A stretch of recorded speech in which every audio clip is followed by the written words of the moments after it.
ఏంటన్నా లక్ష్యమే లేకుండా ఉన్నావు? ఇలా జైలుకి వెళ్ళి రావటమే నీ లక్ష్యమా ఏంటి? ఎవరికైనా లక్ష్యం లేదంటున్నావు? నేను ఈ చిత్తూరుకి ఎమ్మెల్యేని అవుతాను. మీరందరూ బ్యానర్లు పెట్టే లెవెల్కి ఎదుగుతాను. రే పిచ్చోడా, పన్నీరన్న ఉన్నారు కదరా. అరే ఆలోగా అన్న ఎంపీ అయ్యి ఢిల్లీకి వెళ్ళి కోట్ల పాగా వేస్తాడు. అన్నకి ఎర్రకోట అయితే ఈ మూర్తిగాడికి చిత్తూరే కోటరా. నీ మొహానికి ఎవడ్రా ఓటేస్తాడు? ఇంతవరకు మొహం చూసే ఓటేశారా? అది కరెక్టే. 1000 ఉచిత పథకాలు ఉన్నాయి. అందరూ ఇస్తున్నారుగా. నువ్వు తీసుకున్నావా? తీసుకోలేదు. నేను ఇస్తాను. ఏంటి? ఇలా చూడు, ఈ కాలం పిల్లలందరికీ చికెన్ అంటే చాలా ఇష్టం. అందుకని డైలీ 300 గ్రాములు ఫ్రీగా చికెన్ ఇస్తాను. 20 ఏళ్ళు పైబడిన అబ్బాయిలందరికీ 30 GB డేటా ఫ్రీగా ఇస్తాను. 40 ఏళ్ళు పైబడిన వాళ్ళకి క్వార్టర్ హాఫ్ ఫుల్ ఫ్రీగా ఇస్తాను. అర్థం కాలేదే. ఒంటరిగా వస్తే క్వార్టర్, జంటగా వస్తే హాఫ్. మరి ఫ్యామిలీతో వస్తే ఫుల్లే. కుటుంబం అంతా కలిసి తాగండి. ఈ దేశం ఇప్పుడు ఇలాగే తయారైందిగా. అయితే నువ్వు కన్ఫర్మ్ గా ఎమ్మెల్యే. కళా రంగం ఇస్తా. ఇక నుంచి నన్ను ఎమ్మెల్యే అని పిలవాలి. ఎమ్మెల్యే అంట. ఎమ్మెల్యే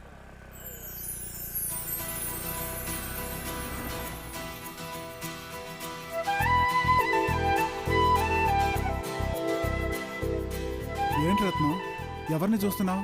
అది ఒక అమ్మాయి వెళ్తోంది. తనని ఎక్కడో చూసినట్టుంది. మొహం ఫుల్ గా చూడలేదు, లెఫ్ట్ సైడ్ మాత్రమే చూశాను. రే బండి తాళలేదు. రండి. రండ్రా. ఇంతవరకు రౌడీలు వెంట పడ్డాం, ఇప్పుడు అమ్మాయి వెంట పడమంటున్నాడు. ఏంట్రా టోల్ గేట్ వచ్చేసింది, అమ్మాయి కనపడడం లేదు? అమ్మాయి అన్న. రై అది అవ్వరా. జుట్టు నల్లగా ఉంటే నీకు అమ్మాయా? ఈ మధ్య ముసలలో డైయేసి తిరుగుతున్నారు. మూసు కూర్చో. కన్ఫర్మ్ గా అమ్మాయి అన్న. చెప్పుతో కొడతా ఎదవా. అది మా పెద్దమ్మరా. పెద్దమ్మా సారీ పెద్దమ్మా, పెదనాన్న పోతే రాలేకపోయా. మత్తులు చంపేశానా? పిల్ల కోసం అన్న పోతే అవే కదా కంటపడే.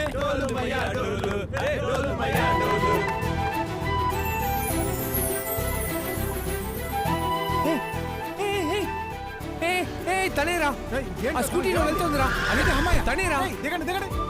డోర్ తెరవట్రా, నేను కూడా అమ్మాయిని చూడాలి.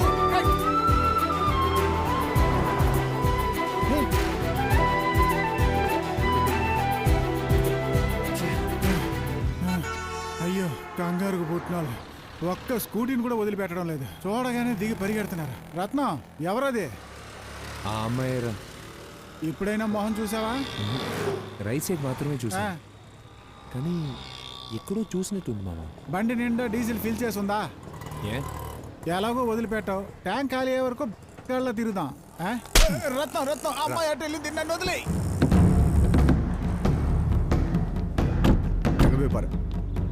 சார், இந்த போட்டோல இருக்கிறவங்களை எங்கேயாவது பார்த்துருக்கீங்களா? లేదండి, చూడలేదు.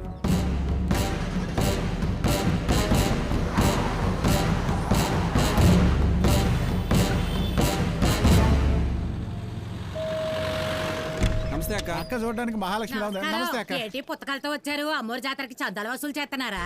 ఎలక్షన్లు వస్తున్నాయి కదా అక్క, అందుకే ఓటుకి నోటు ఇద్దామని వచ్చాం. ఒక ఓటుకి అది 5,000. ఓ మా ఇంట్లో 6 ఉన్నాయి. అంటే 30,000. పోతే వేలికి నూనె రాసి ఇంటి చెరిపేసి దొంగ ఓటు వేస్తారే, అది కూడా మేము వేస్తాం. దానికి ఎంత ఇస్తారు మీరు? ఆ చండాలకి ఎంత? 3,000 అన్న. 3,000. మా తాత లోపల పడుకున్నాడు, ఆయన చచ్చినోళ్ళకి ఓటేస్తాడు. దానికి ఎంత ఇస్తారు మీరు? వాడి నెత్తి మీద ₹1 పెట్టేద్దాం. అదే ఒక వెండి కాయిన్ ఇచ్చేద్దాం. అవును, మీరు స్నానాలు చేశారా? టిఫిన్లు తిన్నారా? ఏటి ఓటేయడానికా? కాదు, ఈ బిల్డింగ్ కి మరమ్మతులు చేయాలి. మీరంతా బయలుదేరారు. ఎవరింటికి మరమ్మతులు ఎవరు చేయించేది? 3 సంవత్సరాలుగా అద్దె ఇవ్వకుండా నకరాలు దొబ్బుతున్నారు. 10 సంవత్సరాలుగా ఒకే ఇంట్లో ఉంటున్నాం. 10 ఏళ్ళు ఒకే ఇంట్లో ఉంటే అది మాకే సొంతం తెలుసుగా. వాటే న్యాయం అక్క. అక్క ఎంచక్క చెప్పిన మాట ఈయన వెళ్ళిపోతే చంద్రగిరి కోట దగ్గర దించేస్తాం. లేదంటే స్వర్ణముఖి బ్రిడ్జ్ మీద నిలబెట్టి స్వర్ణముఖి నదిలోకి తోసేస్తాం. ఓకేనా? నా మీద చెయ్యి అత్తావా నువ్వు? నా పెళ్ళ మెచ్చి చూద్దాం. రారా అరిగిపోయిన పెయింట్ బ్రష్. నిన్ను నేనేం చేయను, మా కుర్రాళ్ళు చూసుకుంటాను. పడండి.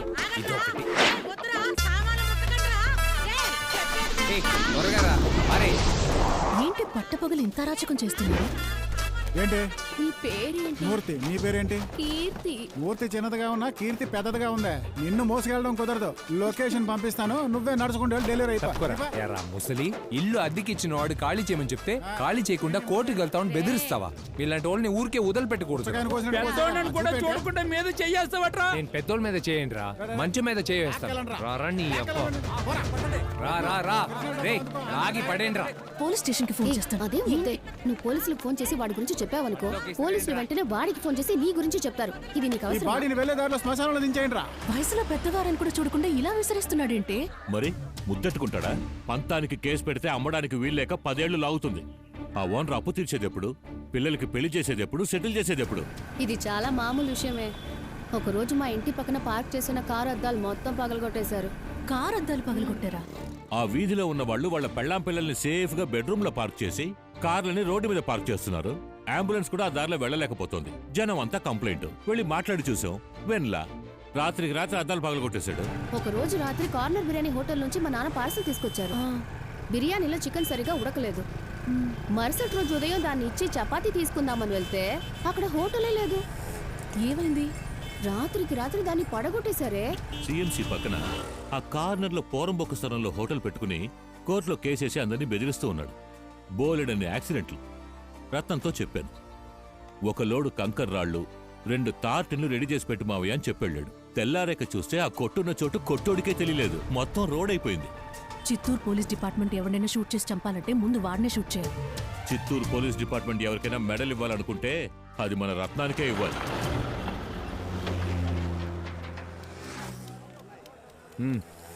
పెట్టు.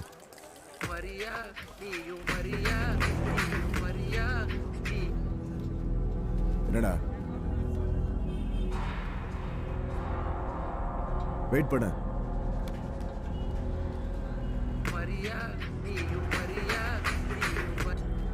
சொல்றா.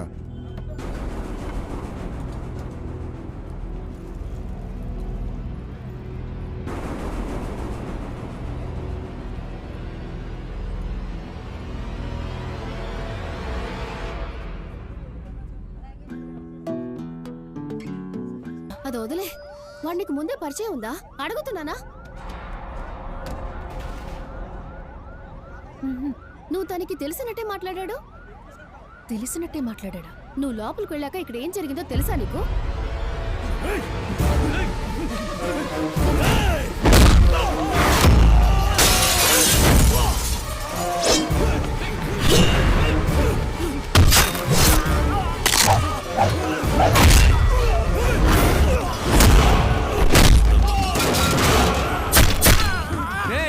తను ఎవరో తెలిసారా? ఎవరో తెలిసారా? తన మీద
ఇంకోసారి అమ్మాయి జోలికి వచ్చాను.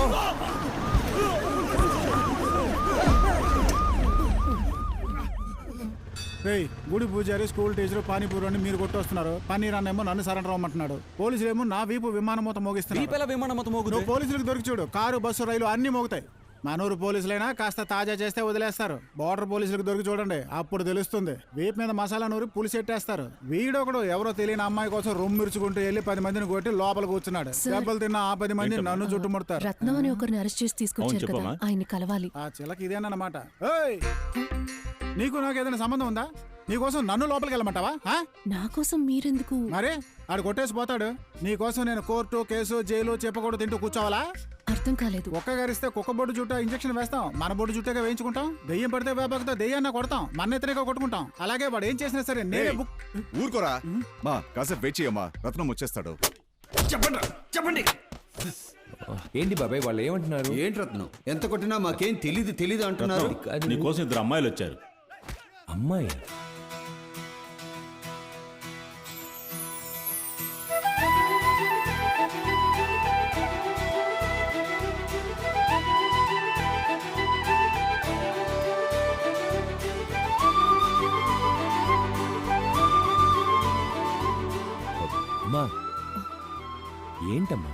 ఇక్కడికి వచ్చేవేంటి? మిమ్మల్ని ఒకసారి కలిసి థ్యాంక్స్ చెప్పి వెళ్దామని. లోపలికి వెళ్ళేది నేను, థ్యాంక్స్ ఇడిగా. రేయ్, నన్ను ఇంతకు ముందే తెలుసా మీకు? 12 మంది మొహాలు పగలగొట్టినప్పుడు నీ మొహం చూసా కదా కొట్టాడు. తెలియనట్టు అడుగుతావే? కాదు, ముందే తెలుసా అని అది అడిగాను. నాకు తెలియదు. ఏ నువ్వు ఆ గాంధీనగర్ 12వ వీధి చివరింట్లో ఉంటున్నావు కదా? ఓ రెడ్ కలర్ స్కూటీలో సోడా బుడ్లేసి తిరుగుతాడు కదా, దీని బాబే ఆడు. ఏ నీ బాబు మేం కాలం పోరంబోకులని ఏరియా అంతా చెప్తూ తిరుగుతున్నాడు. నన్ను చైన్లు కొట్టేసేవాడు అన్నాడు. అది నమ్మి మా బామ్మ కూడా వేసుకోవట్లేదు. ఇలా చూడు, మేం డబ్బు కోసం అడ్డమైన పనులు చేసే పోకిరిలం కావు.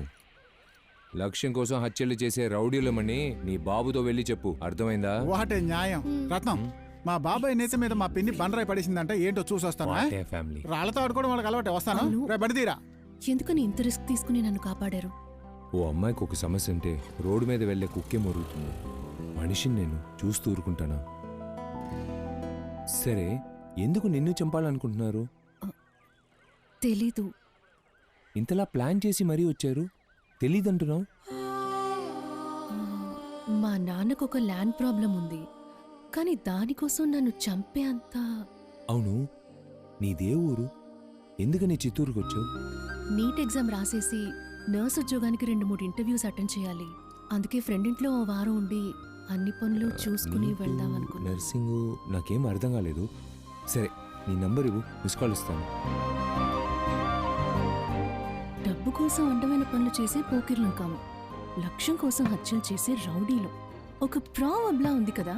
వాడి గురించి మాట్లాడకు, చెవులు నొప్పెడుతున్నాయి. ఏ there is no definition for good or bad. సరే, మా అమ్మ ఫోన్ చేస్తే నువ్వు ఇక్కడ జరిగినవేవి చెప్పేకే వెంటనే బయలుదేరి వచ్చేయమంటుంది. అయ్యో, ఏ ఇలా రావే. ఏంటి రమ్మంటున్నారా? ఏంటి? ఒకసారి వచ్చి చూడు. మళ్ళీ వచ్చేసారు. ఇప్పుడు ఏం చేయాలో అర్థం కావట్లేదే. ఉండు.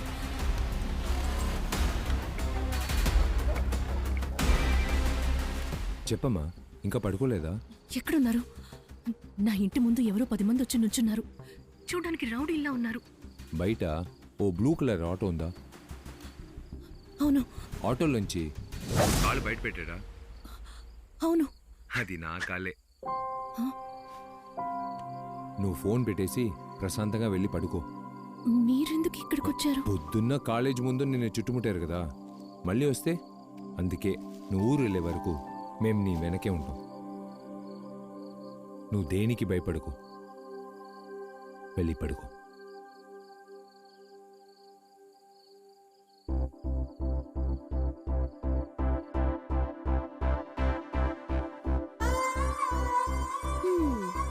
ఇంకేదో మూడ్లో ఉన్నట్టున్నావు. ఆయన మీద చెప్పలేనంత గౌరవం వచ్చింది. ఇంత చెడ్డ పేరుతో ఒక మంచోడు ఉంటాడని ఆశ్చర్యంగా ఉంది.